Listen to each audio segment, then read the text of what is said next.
আজ সকালে একটু দেরি হয়ে গেল ঘুম থেকে উঠতে। তখনই ডাক পিয়ন এসে আমার নামে একটা চিঠি দিয়ে গেল।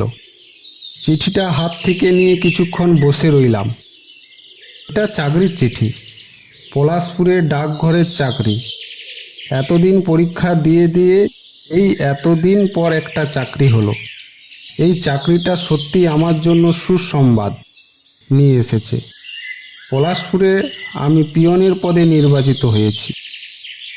চিঠিতে জানানো হয়েছে সেখানে আমাকে দ্রুত পৌঁছাতে হবে, না হলে ওই পদে অন্য কাউকে দিয়ে দেওয়া হবে। সময় খুব একটা বেশি নেই, আমাকে তাড়াতাড়ি রওনা দিতে হবে।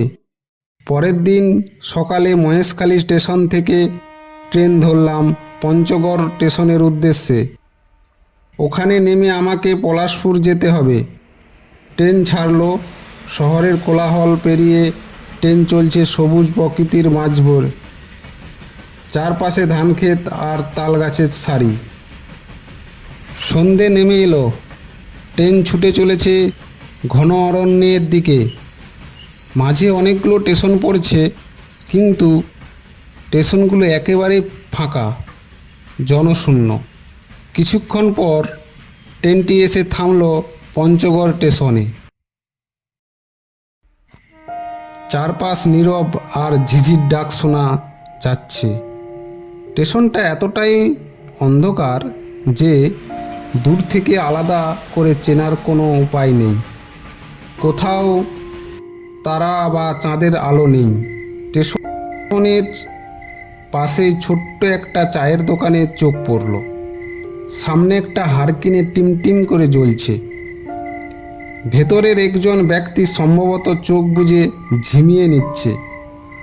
আমার পায়ের শব্দ তিনি সোজা হয়ে বসলেন। তারপর তীক্ষ্ণ দৃষ্টিকে আমাকে একবার মাথা থেকে পা পর্যন্ত দেখে নিয়ে বললেন, কে আপনি? কোথা থেকে এসেছেন? আমার নাম সুমন, আমি কলকাতা থেকে এসেছি। আপনার কাছ থেকে আসলে একটা জিনিস জানার ছিল। আমি এখানে নতুন এসেছি, রাস্তাঘাট কিছুই চিনি না। পলাশপুর গ্রামের রাস্তাটা কোন দিকে বলতে পারেন? আপনি পলাশপুরে যাবেন? সেখানে আপনার কি দরকার শুনি? এখানে যে ডাকঘর আছে ওখানে আমার চাকরি হয়েছে। ও আচ্ছা আচ্ছা, তাই মশাই, এত রাতে কি করে? তাছাড়া রাস্তা খুব একটা ভালো নয়।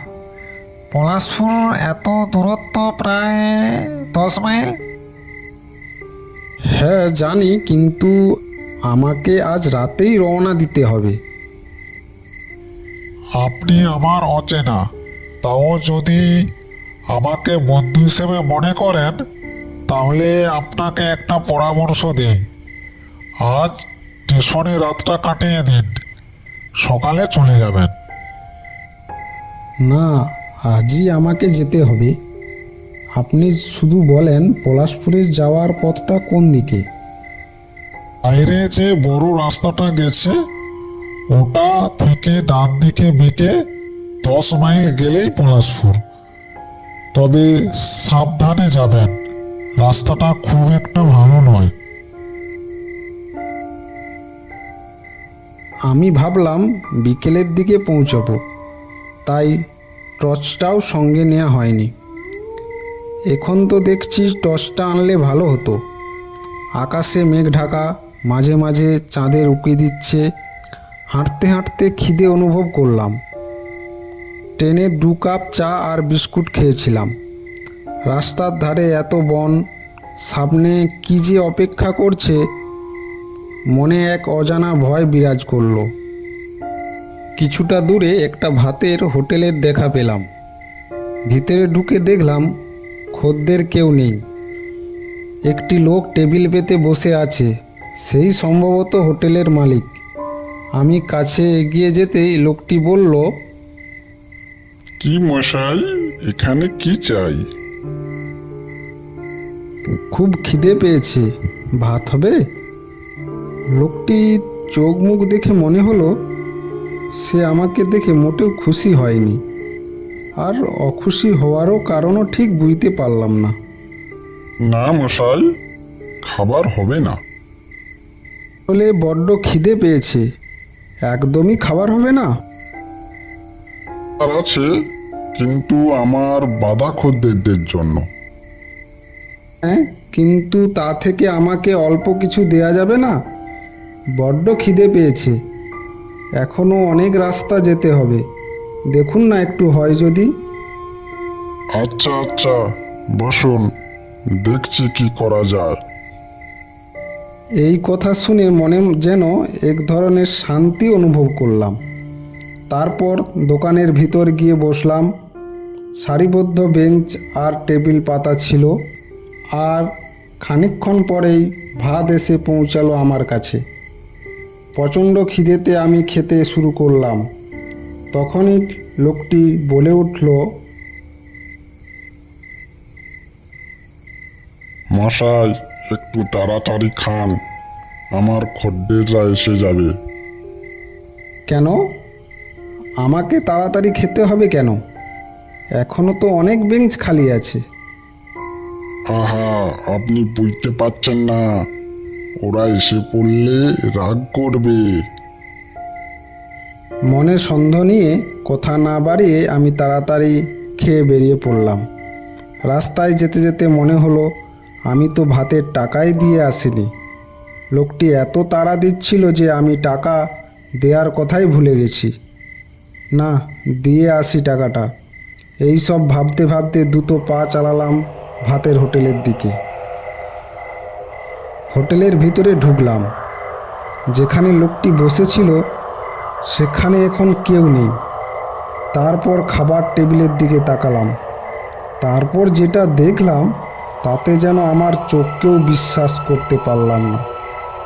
দেখলাম কিছু মানুষরূপী কঙ্কাল টেবিলের উপর ভাত খাচ্ছে, আর ওই লোকটা তাদের আপ্যায়ন করে খাওয়াচ্ছে। সে যে দোকানের মালিক তাতে কোনো সন্দেহ নেই। এখন সে পরিণত হয়েছে নরকঙ্কালে। ভয়ে আমার হাত পা কাঁপছিল, গায়ের ওপর দিয়ে হিম শীতল স্রোত বয়ে যাচ্ছে। তারপর মিনিট খানেক পর লোকটি আমার দিকে তাকালো। কি বাবু, ভাতের টাকাটা দিতে ভুলে গেছেন? দিন দিন, টাকাটা দিন। তখন আমি আর দাঁড়িয়ে থাকতে পারলাম না। শরীরের সমস্ত শক্তি দিয়ে ছুটতে শুরু করলাম, আর পিছন থেকে সেই নরকঙ্কালের আওয়াজ শোনা যাচ্ছে। বাবু, আসতে যান, পড়ে যাবেন তো। আর আমার ভাতের টাকাটা দেবেন না। আর আমি তখন বুঝতে পারছিলাম যে আমি এক মুহূর্তের জন্য দাঁড়ালে আমি আর বাঁচব না। কোথায় যাচ্ছি, কোন দিকে যাচ্ছি কিছুই আমি জানি না। হঠাৎ দৌড়তে দৌড়তে রাস্তায় হোঁচট খেয়ে আমি পড়ে গেলাম।